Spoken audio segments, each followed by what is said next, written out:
চলছে বছর কি বছর, তাহলে তিনি তো আল্লাহ। এটা হলো মুসলমানের বিশ্বাস। এবং 12 সংখ্যার ক্ষেত্রে সূরা তাওবা 36 আয়াতে আল্লাহ যে বললেন ইন্না ইদ্দাতাশ শুহুরি ইনদাল্লাহি 12 শাহরান ফি কিতাবিল্লাহ, আল্লাহর বিধানে এটা মাসের সংখ্যা 12 নির্ধারণ করা আছে। ইয়াউমা খালাকাস সামাওয়াতি ওয়াল আরদ, আসমান জমিন সৃষ্টির দিন থেকে, যেদিন আসমান বানিয়েছেন জমিন বানিয়েছেন সেদিন থেকে এই সংখ্যা 12 আছে।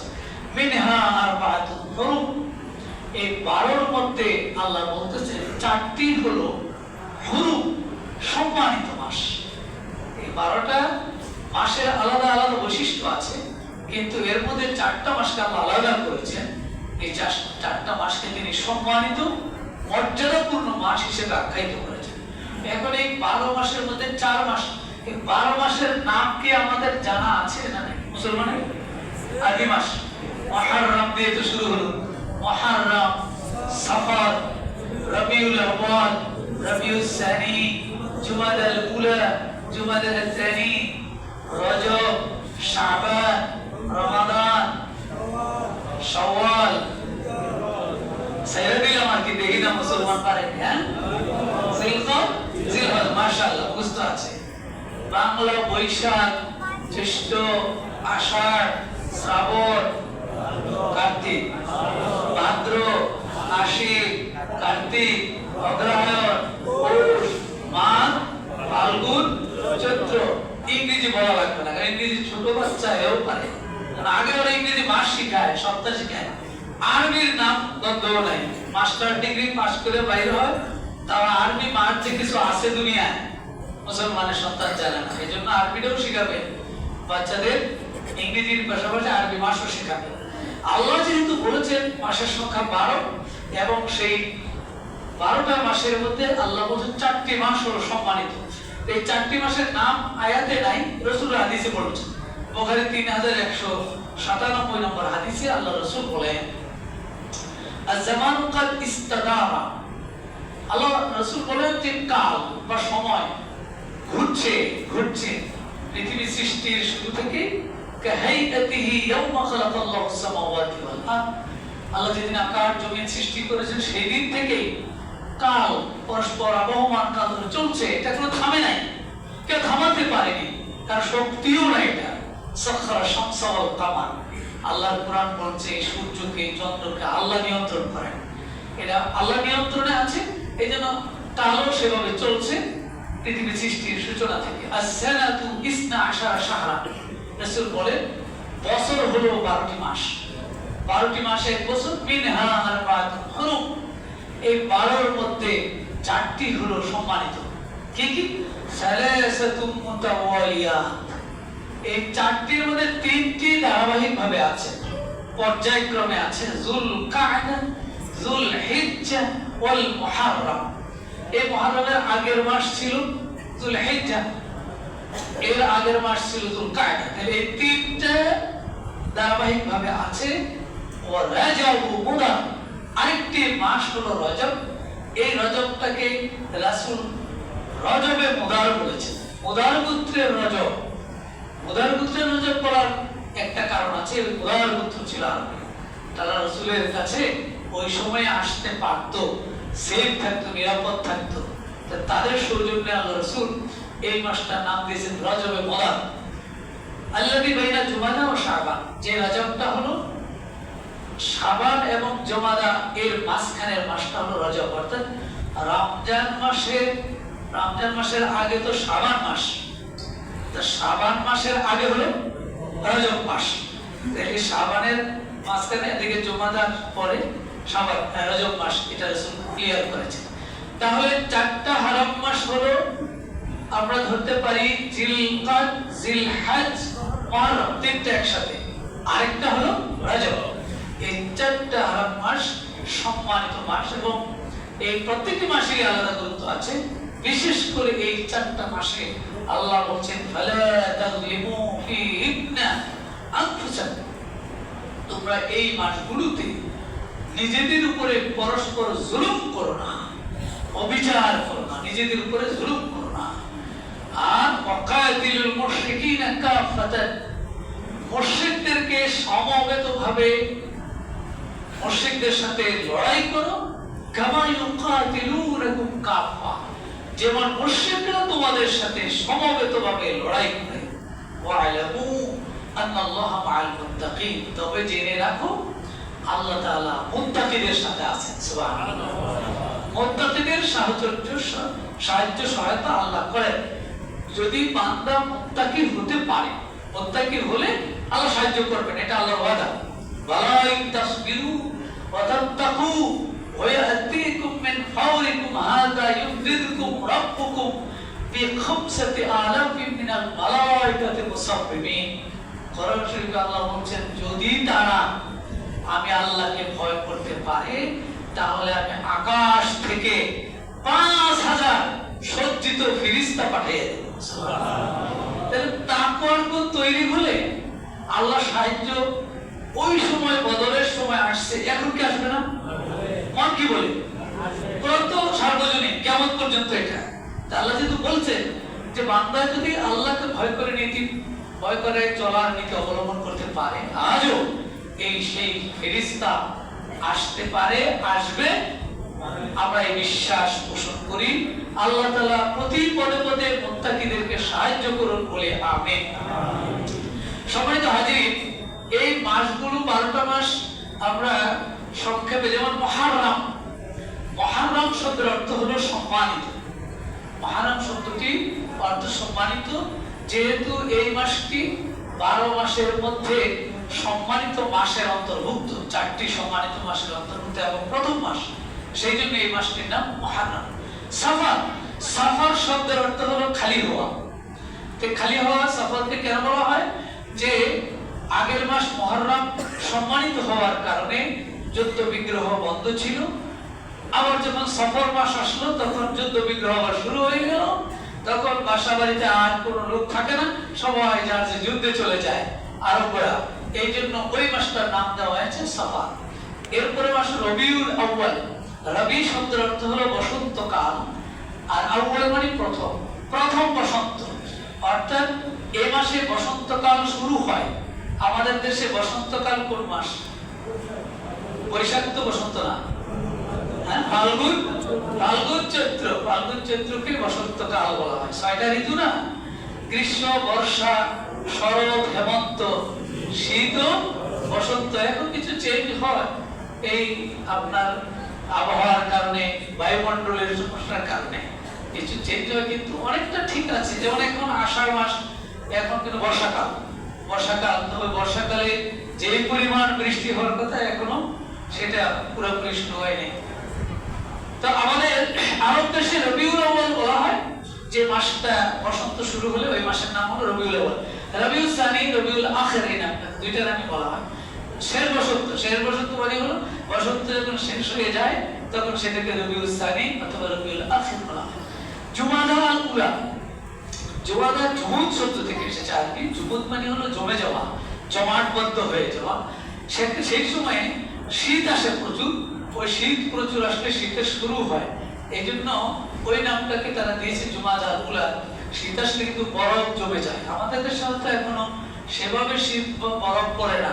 পৃথিবীর অনেক দেশে কিন্তু বরফ পড়ে না, পড়ে না, অনেক দেশে কিন্তু বরফ পড়ে একবার স্তূপ হয়ে যায় বরফে, এটাকে জুমুদ বলা হয়। আরব দেশে তখন ওই মাস আসলে, জুমাদা আল উলা আসলে প্রচন্ড শীতে বরফ জমে যেত। জুমাদা আল আখিরা, শীতটা যখন শেষ হয়ে আসতো, এই জন্য এটাকে জুমাদা আল আখিরা বলি। রজব, রজব মাসটা হলো, রজব শব্দের অর্থ হলো তাজিম ওয়া তারহিব, সম্মান করা, অভ্যর্থনা জানানো। এই মাসকে আরবরা সিরিয়াসলি অভ্যর্থনা জানাতো এবং তারা এই মাসটাকে শাহরুল্লাহ বলতো। শাহরুল্লাহ মানে আল্লাহর মাস, সবই আল্লাহর মাস, কিন্তু রজবটাকে স্পেশালি তারা শাহরুল্লাহ বলতো এবং এটাকে রজব আসলে খুব অভ্যর্থনা জানাতো। এই জন্য রজব। শাবান, শাবান, শাবান শব্দের অর্থ হলো আলাদা হয়ে যাওয়া, বিচ্ছিন্ন হওয়া, পৃথক হওয়া। এ মাসে যেহেতু আরবের লোকেরা তাদের বিভিন্ন যুদ্ধ বিগ্রহে, আগের মাসটা রজব ছিল, আরব মাস যুদ্ধ করতে পারেনি, আবার শাবান মাস আলে সবাই আলাদা আলাদা বিচ্ছিন্ন হয়ে যুদ্ধের জন্য বের হয়ে যেত। এটা ছিল শাবান। রমাদান, রমাদান শব্দটি হলো রামদুন থেকে, রামিম দর। রামদুন মানে জ্বালিয়ে পুড়িয়ে ছাই করে দেওয়া, এই রমজান মাসটাই এত বেশি গরম হতো আর দেশে তখন মনে হয় যেন সব পুড়ে যাচ্ছে, এত বেশি গরম। এই জন্য তারা রমাদানকে রমজান করছে। আবার কেউ বলেন রমজান তো জ্বালিয়ে দেওয়া, রমজান মাস আসলে মুমিনের গুনাহগুলিকে আল্লাহ তাআলা জ্বালিয়ে দেন, সেজন্য রমজানকে রমজান রাখা হয়েছে। শাওয়াল মানে হলো উঠিয়ে নেওয়া, কমিয়ে যাওয়া। যেহেতু আরবদের ওই সময় উটের দুধ নানা কারণে কমে যেত, এই জন্য তারা এই মাসটাকে শাওয়াল দিয়েছে। যুলকায়দা, কায়দুন সূত্র অর্থ বসে যাওয়া, বসে থাকা। যেহেতু এই মাসটা সম্মানিত মাসের অন্তর্ভুক্ত, এই জন্য তারা বসে থাকতো, অর্থাৎ যুদ্ধ বিগ্রহ করতো না, নিরিবিলি থাকতো। আর যুলহিজ্জা, হিজ্জা মানে হজ, যেহেতু হজের মাস এই জন্য এটাকে যুলহিজ্জা বলা হয়। আরবের এই 12টি মাস আল্লাহ তাআলাই নাম দিয়েছে রাসূলের মাধ্যমে। প্রত্যেকটারই এক একটা স্বাতন্ত্রিকতা আছে। ইংরেজি আর বাংলার আলাদা স্পেশাল স্বাতন্ত্রিকতা খুব বেশি। আমরা ইংরেজি যেমন জানুয়ারি কি আছে, ফেব্রুয়ারি, এগুলোর তেমন কিছু নেই। বাংলার কিছুটা ঋতু চক্রের কারণে, প্রকৃতির বৈশিষ্ট্যের কারণে বাংলা মাসগুলোর কিছু নাম মিলে আছে। কিন্তু আরবির প্রত্যেকটা মাসেরই আলাদা আলাদা স্বতন্ত্র নাম রয়েছে। এখন আমাদের যে আরবি মাসের ভিত্তিতে হিজরি সনটা শুরু হলো, যে সনটা আমরা 1447, 1447 বছর হয়েছে, আর বাংলা হলো 1432। হ্যাঁ, 32 সাল চলমান এখন আছে। 1432 সাল চলে। 1400 এটা ঠিক আছে, বাংলার সাথে আরবির অনেকটা। 1400 ঠিক আছে, 1447 আর 32 এর কয়েক বছর ডিফারেন্স আছে, খুব বেশি না।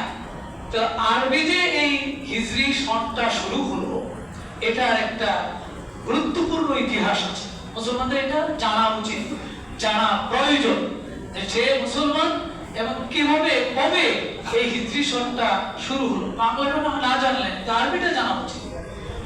আরবি রাসূলুল্লাহ সাল্লাল্লাহু আলাইহি ওয়াসাল্লাম তো এই হিজরি সন গণনা শুরু করে যান নাই। রাসূলের সময়ে দিন তারিখ গণনার কোনো পদ্ধতি ছিল না, স্পেশাল কোনো পদ্ধতি ছিল না। যেমন হাতির বছর, যে বছরে আব্রাহা কাবা করে হামলা করেছিল, এটাকে তারা নাম দিয়েছে আমুল ফিল, হাতির বছর। এই কবে করছে? হাতির বছর আগে, হাতির বছরের আগে। কবে করছে? এটা হাতির বছরের পরে। এরকম ভাবে তারা বিভিন্ন ঘটনাকে কেন্দ্র করে দিন তারিখ সন মনে করত।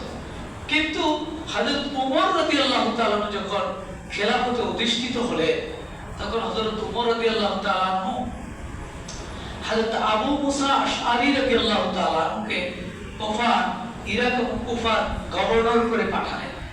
এটা বুখারীতে হাদিসটি আছে। এর ব্যাখ্যা ইবনে হাজার আসকালানী রাহমাতুল্লাহ আলাইহি বলেছেন। বুখারীতে যে হাদিসটি আছে 3934 নম্বর হাদিস, সাহাল ইবনে সাদ হাদিসটি বর্ণনা করেছেন। তিনি বলেন, মা আদু মিন মাবআসিন নবী ওয়ালা মিন ওয়াফাতিহি মা আদু ইল্লা মিন মাকদামিহি আল-মদীনা। হিজরি সন গণনার শুরুর ক্ষেত্রে হযরত ওমর রাদিয়াল্লাহু তাআলা তার সময়ে মুসলিম শাসকদেরকে নিয়ে একটা সভা রাখলেন। সভা ডেকে তিনি সবাইকে মিলে বললেন যে তোমরা বলো দেখি কোন মাসটাকে, কোন মাস থেকে বা কোন ঘটনা থেকে আমরা হিজরি সন গণনাটা শুরু করব। তখন ফাকাল বাদুহু, কেউ বলল যে আমিরুল মুমিনিন আপনি আররিখ বিল মাবাস। রাসূলুল্লাহ সাল্লাল্লাহু আলাইহি ওয়াসাল্লামকে আল্লাহ তাআলা যখন নবুয়ত দিয়েছেন, সেই নবুয়তের দিনটা থেকে আপনি হিজরি সন গণনা শুরু করেন। ওয়া বাদুহু, কেউ প্রস্তাব দিল আররিখ বিল হিজরা, আপনি রাসূল যেদিন থেকে হিজরত করেছেন, মক্কা থেকে মদিনায় গিয়েছেন, সেই দিনটাকে হিজরি সন গণনার দিন হিসেবে শুরু করুন। ফাকাল উমর, তখন ওমর রাদিয়াল্লাহু তাআলা বললেন আল হিজরাত, যে হ্যাঁ হিজরত, ফাররাকাত বাইনাল হক ওয়াল বাতিল, যেহেতু হিজরতটা সত্য এবং মিথ্যার মধ্যে পার্থক্য করেছে, এই হিজরতের দিনটাকে, সনটাকে, ক্ষণটাকে আমরা হিজরি সন গণনা হিসেবে গ্রহণ করে নিলাম। সুবহানাল্লাহ। ফাআররিখু বিহা, এই দিনটাকে তোমরা হিজরি সন গণনা হিসেবে লেখো। ওয়াযালিকা সানাতা 17, আর সেটা ছিল রাসূলুল্লাহ সাল্লাল্লাহু আলাইহি ওয়াসাল্লাম হিজরত করে যাওয়ার 17 মাস পরে। তাহলে রাসূল তো মারা গেলেন হিজরি 10ম সনে, তাহলে হিজরত করার 10 বছরের মাথায় রাসূল মারা গেলেন, আর উমর এসে এই সিদ্ধান্তের সভা ডেকেছেন আরো 7 বছর পরে। তাহলে 17 বছরের মাথায় হিজরি সন গণনা শুরু হলো।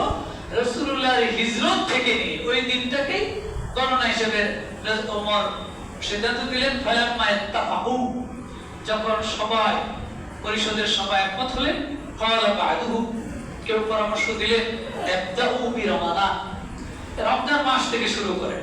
ফাকাল ওমর রাদিয়াল্লাহু তাআলা বললেন বাল বিল মুহাররম, আমরা মুহররম থেকে শুরু করব। ফাইন্নাহু মুনসারিফ, এটা হলো আন-নাসু মিন হাজ্জিহিম, মুসলমানরা হজ থেকে মাত্র ফিরে আসছে, সেই জন্য এই মাসটা থেকে আমরা গণনা শুরু করতে চাই। ফাত্তাফাকু আলাইহি, সবাই মিলে এতে একমত হয়ে গেলেন। তাহলে আমরা বুঝলাম হিজরি সনের গণনা শুরু হয়েছে হযরত ওমর রাদিয়াল্লাহু তাআলার শাসনামল থেকে, এবং রাসূলুল্লাহ সাল্লাল্লাহু আলাইহি ওয়াসাল্লামের ইন্তেকালের 7 বছর পর। এবং সেই হিজরতের দিনটাকে, হিজরতের সময়টাকে হিজরি সন গণনার সূচনা রাখলেন এজন্য যে হিজরতটা মুসলমানদের জন্য একটা বিরাট স্মৃতি বহন করে। নিজের দেশটা ছেড়ে, নিজের মাতৃভূমি ছেড়ে অন্য দেশে চলে যাওয়া, এটা কি কষ্ট না ভালো? আজকে যারা ধরেন এক দেশ থেকে আরেক দেশে চলে গেছে, আছে না কিছু চলে গেছে, তো এটা কি খুব ভালো লাগে? ভালো লাগে না, কিন্তু নিজের দেশটাই ভালো লাগে। যারা মনে করেন আমার দেশ পছন্দ না, তারা অন্য দেশে থাকবে, অন্য দেশে বাড়ি গাড়ি করবে, তার দালানোর তালিকা করবে, সেটা ভিন্ন জিনিস। কিন্তু দেশকে ভালোবাসা, এটা আমার নবী শিখিয়েছে, বলেন সুবহানাল্লাহ। এই যে উলামায়ে কেরাম বলেন হুব্বুল ওয়াতানি মিনাল ঈমান, দেশকে ভালোবাসা ঈমানেরই অংশ, ঈমানের সাথে সম্পৃক্ত। এবং রাসূল যখন মক্কা থেকে মদিনায় যান হিজরত করে, মনে কষ্ট আছে, তিনি মক্কার দিকে চেয়ে বলছেন মক্কা আহাব্বুল বিলাদি ইলাইয়া, মক্কা রে তুমি আমার কাছে সবচেয়ে প্রিয় ঠিকানা। সুবহানাল্লাহ। লাউলা উখরিজতু লামা খারাজতু, এই মক্কার মানুষগুলো যদি আমাকে বের করে না দিত, তাহলে আমি বের হতাম না, আমি এখানেই থাকতাম। ফয়সালা তো আল্লাহরই, ফয়সালা আল্লাহ। তার মানে তার মনের আক্ষেপটা তিনি প্রকাশ করেছেন। আসলে দেশের প্রতি আমাদের গভীর মায়া ছিল। আমাদের কি দেশের প্রতি মায়া আছে না নাই? এই দেশ ছেড়ে চলে যাবেন না থাকবেন? না জেলে যাবেন? জেলেও যাব না, আমরা এই দেশেই থাকতে চাই, এই দেশেই থাকতে চাই, এই দেশটার মধ্যে নিরাপদে থাকতে চাই। কি বলেন? আমরা নিরাপদে শান্তিতে দিন মানবো, দিন পালন করবো, আল্লাহকে ডাকবো, নিজের কর্ম যা আছে সেটা করবো, শান্তিতে নিরাপদে, এটাই আমরা চাই। সেই জন্য রাসূলুল্লাহ সাল্লাল্লাহু আলাইহি ওয়াসাল্লাম যেহেতু মক্কায় এরকম নিরিবিলি থাকার সুযোগটা মক্কাবাসীরা দিল না, সেজন্য তিনি হিজরত করে মদিনায় চলে গেলেন। হযরত ওমর রাদিয়াল্লাহু তাআলা সেই ঘটনাটাকে সামনে নিয়ে এই হিজরতকে হিজরি সন গণনার দিন হিসেবে নির্ধারণ করলেন। ফাতুল বারী বুখারীর যে ব্যাখ্যা গ্রন্থ ফাতুল বারী শরীহ বুখারী 7ম খণ্ড 342 নম্বর পৃষ্ঠায় হযরত সাঈদ ইবনে মুসাইয়্যিবের একটি হাদিস আছে।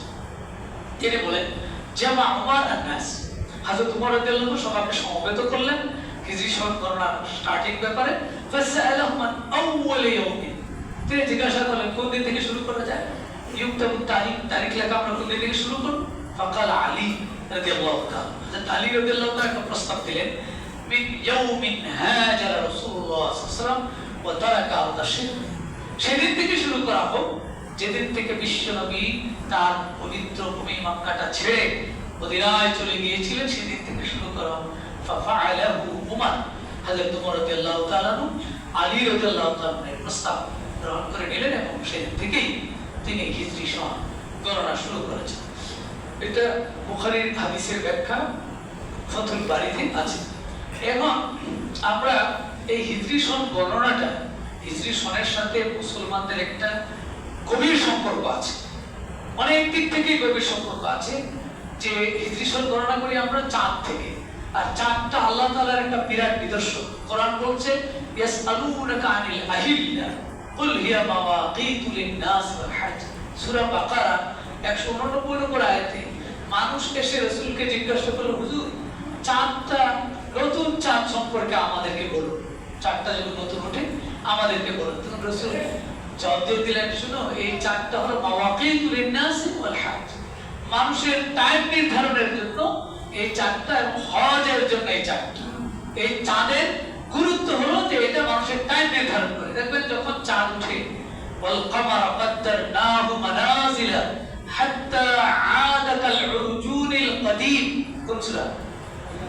সূরা ইয়াসিনে আল্লাহ বলছেন যে আমি চাঁদটার জন্য অনেকগুলো মানাজিল ঠিক করে দিয়েছি, মানজিল স্টেশন ঠিক করে দিয়েছি, এবং সেই স্টেশনে এই চাঁদটা উঠে, প্রতি স্টেশন প্রথম যখন উঠে তোমরা দেখবে উঠে এটা চিকন হয়ে উঠে, উঠতে উঠতে গোলাকার হয়। চাঁদ দেখেন না একটু ইচ্ছা করে কোরআনের আয়াতে যেহেতু আছে, ঢাকা শহর হুজুর চাঁদ কোন সময় যে উঠে আর কোন সময় যায় টের পাওয়া যায় না, কিন্তু আল্লাহ যে বলছেন এই জন্য আপনি ইচ্ছা করে হলেও যে চাঁদটা একটু দেখি তো। আল্লাহ বলেন কি, ওয়াল কামারা কাদ্দারনাহু মানাজিলা হাত্তা আদা কাল উরজুনিল কদিম। কই উঠলো, ওঠার পরে মানজিল স্টেশন চেঞ্জ করে করে করে করে শেষের দিকে গিয়ে এটা পুরাতন খেজুর শাখার ডালার মতো হয়ে যায়, চিকন। শুরুতে যেমন চিকন ছিল আবার শেষেও গিয়ে চিকন হয়ে যায় এই স্টেশনগুলি অতিক্রম করে। তাহলে এই চাঁদ আল্লাহর একটা মহান নিদর্শন। শুধু না, বৈজ্ঞানিকরা গবেষণা করে দেখেছে এই চাঁদের সাথে জোয়ার ভাটা, সমুদ্রের সাগরের জোয়ার ভাটাও হয় নাকি হয় না? চাঁদের সাথে জোয়ার ভাটা হয়, যে চাঁদের সাথে জোয়ার ভাটার সম্পর্ক আছে, আর অনেকগুলো রিলেটেড আছে। এই জন্য চন্দ্র মাসের সাথে যেহেতু হিজরি সন, আমরা এটাকে সর্বাধিক গুরুত্ব দেব। পয়লা বৈশাখকে বাঙালি যেরকম গুরুত্ব দেয়, পয়লা বৈশাখ পান্তা ইলিশ খাওয়ার জন্য ইলিশের দাম বেড়ে যায়, রমনার বটমূলিকে একত্রিত হয়, কি যে মজা এটার মধ্যে। আবার ইংরেজি যখন বছর শেষ হয়, সেখানে গিয়ে 31 নাইট শুরু 31শে ডিসেম্বর নাচানাচি হবে, উল্লাস হবে, কিন্তু আরবি সনটা যে কখন আসে কখন যায় খবর নাই। এজন্য আসুন আমরা আরবি হিজরি সনটাকে গুরুত্ব দেই, আরবি মাসগুলোকে গুরুত্ব দেই, এ নিয়ে একটু চিন্তা ফিকির করি, এবং সেই আলোকে আমরা আমাদের জীবনকে সাজাই ইসলামের সাথে, রাসূলুল্লাহর হিজরতের সাথে, হযরত ওমর রাদিয়াল্লাহু তাআলা আনহুর খিলাফতের সাথে। এভাবে আমরা নিজেদেরকে পরিচিত করি। আল্লাহ রাব্বুল আলামিন আমাদেরকে জানার এবং মানার তৌফিক দান করুন বলে আমিন। আসসালামু আলাইকুম।